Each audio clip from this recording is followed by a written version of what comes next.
السلام علیکم ورحمۃ اللہ وبرکاتہ۔ بسم اللہ الرحمن الرحیم۔ ناظرین، آپ کے سامنے میں آج ڈپریشن کو ختم کرنے کے لیے وظیفہ بیان کروں گا۔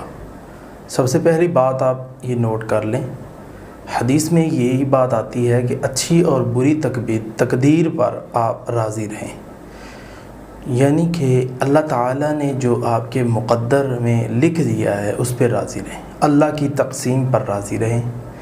دوسری بات صبر کریں، تیسری بات دعا کریں۔ یہ 3 کام آپ نے اپنی زندگی میں کرنے ہیں۔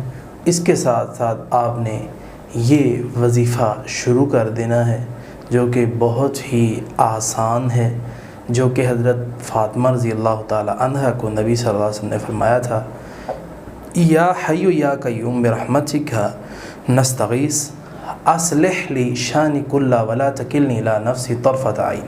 بس یہ وظیفہ آپ نے پڑھنا ہے، انشاءاللہ اللہ تعالیٰ آپ کے دکھ، ٹینشنیں، پریشانیاں، آپ کے مسائل حل فرما دے گا اپنی رحمت کے ساتھ۔